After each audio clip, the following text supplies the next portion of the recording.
নমস্কার বন্ধুরা, অনসুয়া রান্নাবান্নাতে আপনাদের সবাইকে স্বাগত। এখানে আমি দুটো আলু নিয়েছি। আলু দুটো আমি কেটে জলে ভিজিয়ে রেখেছি।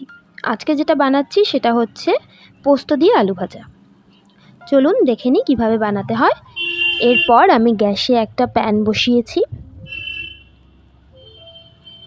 প্যানটা গরম হলে এখানে আমি 3 থেকে 4 চামচ মতো সাদা তেল অ্যাড করছি। আঁচটা কিন্তু লো টু মিডিয়ামে থাকছে।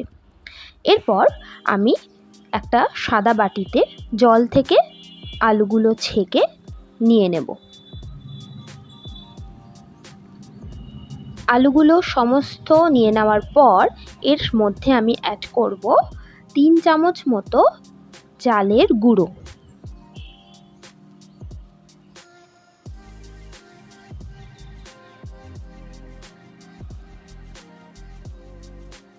এরপর চালের গুঁড়ো অ্যাড হয়ে গেলে আমি এটাকে একটু মাখিয়ে নেব।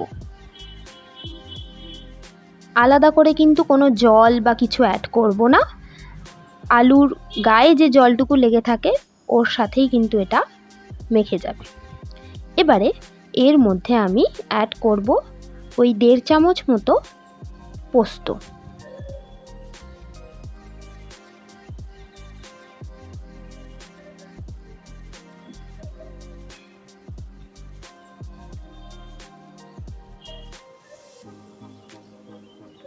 এবারে সমস্ত এগুলোকে আমি ভালো মতো মাখবো। আর অবশ্যই হ্যাঁ, নুনটা নিজেদের স্বাদ মতো অ্যাড করবেন।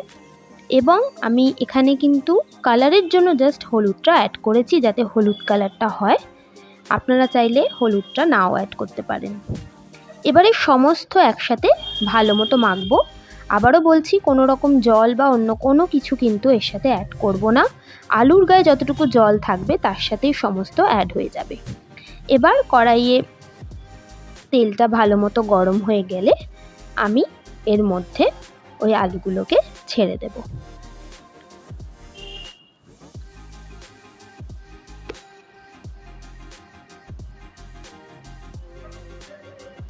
বাটিতে কুচিয়ে কাচিয়ে যে গুঁড়োগুলো পড়ে থাকবে সেগুলোও কিন্তু আমি আস্তে আস্তে অ্যাড করে দেব, কারণ ওগুলো আস্তে আস্তে সবই আলুর গায়ে লেগে যাবে।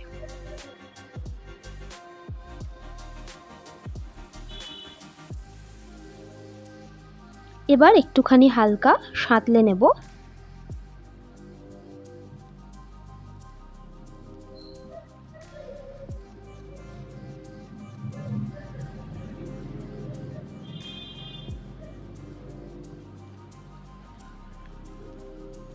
এবারে আমি এটা ঢেকে দেব।